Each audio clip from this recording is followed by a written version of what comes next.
L'après-éclampsie. Pré-éclampsie. Pré veut dire avant l'éclampsie. L'éclampsie, c'est une série, c'est une condition qui peut, chez la femme enceinte, qui peut entraîner la mort. Ça se manifeste par les convulsions.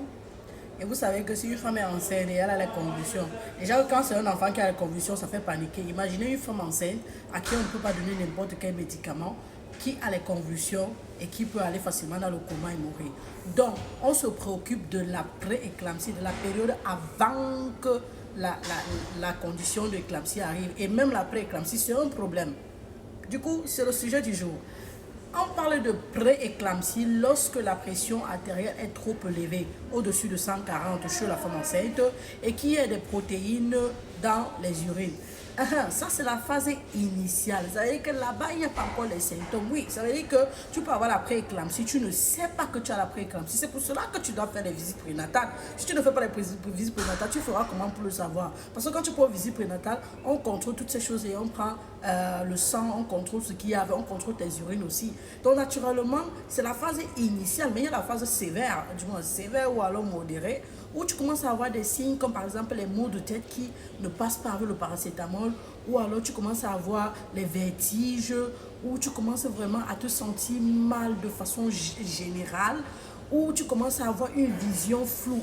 Là, ça commence à être inquiétant. Tu es enceinte et tu as tous ces symptômes, tu te dis, mais ça ne va pas. Je vais à l'hôpital rencontrer ma sage-femme ou mon gynécologue. Je ne vais pas aller sur TikTok ou sur Facebook dire, je me sens comme ça, Daron, on fait comment? Ou je me sens comme ça. Non, non, tu pars parce qu'il s'agit de l'enfant et de toi. On parle de la vie de ton enfant et de ta vie qui sont à risque. Elle ne joue pas avec ça. Je suis sûr que jusqu'ici, tu as compris que les visites prénatales sont tellement importantes et qu'il faut se suivre son corps et comprendre ce qui se passe.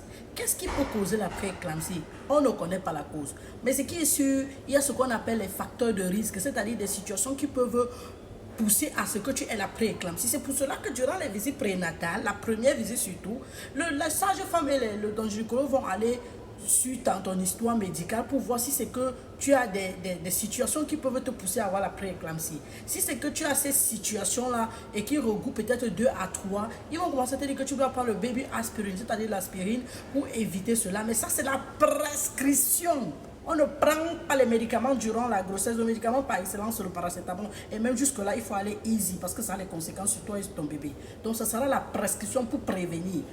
Maintenant, quelles sont les situations là qui peuvent vraiment inquiéter quand tu dis que tu peux avoir la pré-éclampsie? Si tu as eu la pré-éclampsie dans le passé, si tu attends, si tu as une grossesse, si ta grossesse est gemellaire, les triplés ou les jumeaux, ou alors tu es obèse avant d'être enceinte, ou dans ta famille il y a eu une histoire pareille de pré-éclampsie, ou alors peut-être, comment on avait dit ça, tu as eu une maladie auto-immune comme le lupus.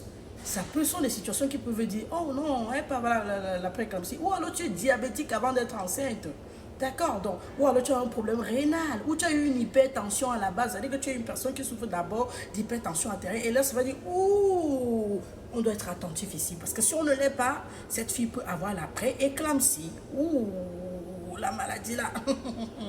Maintenant, parmi ces trucs que j'ai cités là, il y a d'autres qui sont primaires, comme les maladies, le diabète, les problèmes rénaux, mais il y a d'autres qui sont secondaires, comme le poids, le stress. Quand on dit poids, ça veut dire que tu comprends donc pourquoi on surveille ton poids durant la grossesse. Quand je dis de boire l'eau chaude à 50 degrés pour éviter l'obésité, ce n'est pas parce que l'eau va brûler mon bébé. Pardon. On dit de manger pour une personne, tu dis que tu manges pour deux. Que non, en fait, je suis enceinte, je peux manger pour deux. Et c'est aussi comme ça que même si tu n'as pas la paix, comme si l'enfant va être tellement gros que quand il va vouloir sortir, il va te déchirer. Quand il te déchire, il te laisse le stress. Ou alors, on va devoir faire la césarienne parce que l'enfant est très gros. Tu fais même souvent ça qui. Mais de toutes les façons, revenons à la pré-éclampsie. J'ai parlé de stress, non? Une situation de stress. On stresse toujours dans cette vie, même durant la grossesse. Mais une situation de stress forte qui peut t'impacter peut être les problèmes dans le couple, oui, ou alors le décès d'une personne. Mais surtout les histoires des réseaux sociaux que tu prends, les problèmes des influenceurs, tu mets sur ton dos. Tu dis que c'est ma star. Tu passes sur TikTok, tu passes les nuits et les nuits sur les directs. Tu fais les directs, tu passes des nuits sur les panels parce que tu veux montrer que tu l'aimes alors qu'elle ne te connaît même pas. Voilà, ça va te causer la pré-éclampsie, ça va te tuer ton enfant et que tu veux même ajouter sur ça. Parce que vous n'entendez pas. On dit d'éviter les situations de stress. Le stress durant la grossesse n'est pas bien. Soyez positif, soyez jovial. Soyez loin des écrans parce que les écrans là augmentent vos risques de perdre votre bébé. Oh, c'est ma star. Je l'aime, ma star, ma star. Allez, quitte là-bas. Allez, quitte là-bas. Ça va, j'ai fini, j'ai arrêté de crier sur toi maintenant. Quel est le traitement de la pré-éclampsie? Il n'y a pas de traitement. C'est pour cela qu'on se bat pour que tu ne l'aies pas. Ce que je n'ai pas dit, c'est qu'on peut avoir la pré-éclampsie durant la grossesse ou même après l'accouchement, directement après l'accouchement.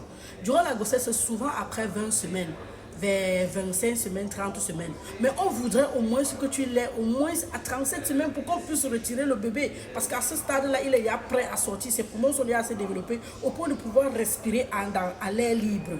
Mais si ça arrive, que la pré-éclampsie arrive, que le bébé n'est pas encore assez solide, on est obligé de retirer le bébé. Tu vois, on va peut-être chercher à garder le bébé encore tant que ta tension artérielle n'atteint pas encore 160. On va faire l'effort de essayer de gérer. Mais on va retirer le bébé pour sauver ta vie. Tu peux toujours accoucher par voie basse dans ce cas, on induit la grossesse, ou on fait la césarienne pour être plus sûr que non, tu sors et on s'occupe du bébé en thérapie intensive et on s'occupe de toi tranquillement. Donc tu comprends que seulement en enlevant le bébé qu'on peut te sauver la vie et on peut éviter d'autres risques. Quand on retire le bébé, c'est pas pour dire que tu es safe. C'est vrai que dans la plupart des cas, ça finit, il n'y a plus de problème, tu es ok, mais dans d'autres cas, vraiment c'est sérieux. La personne souffre encore. Et les femmes qui ont vécu ça vont vous dire en commentaire, non, est-ce que ce que je dis est faux? Parce que c'est une maladie, on ne connaît pas la cause. On te dit seulement qu'il y a les symptômes et les signes. Donc, tu veux qu'on fasse comment? Oui. Donc, en résumé, tu dois contrôler ton poids durant la grossesse. Tu n'es pas obligé de prendre tous les kilos de la grossesse. Non. Tu contrôles ton poids. Tu contrôles la quantité de sucre que tu prends parce que le diabète gestationnel peut aussi conduire à la pré-éclampsie. D'accord? Tu marches 30 minutes chaque jour. Tu bois mon eau chaude à 50 degrés. 3 litres d'eau par jour, c'est mieux, ça va contrôler ton poids. Pardon, les femmes, venez dire en commentaire que ça vous a aidé. Moi, je parle même la fin si personne ne me croit. Vous êtes là comme ça, vous avez les secrets. Vous avez essayé ça. Je ne vends pas. Tu chauffes ton eau, tu bois. Si elle vendait, tu allais dire qu'elle fait la publicité. Je vends seulement bien ma chose, n'est-ce pas? Je fais la publicité de mon eau chaude à 50 degrés pour contrôler le poids.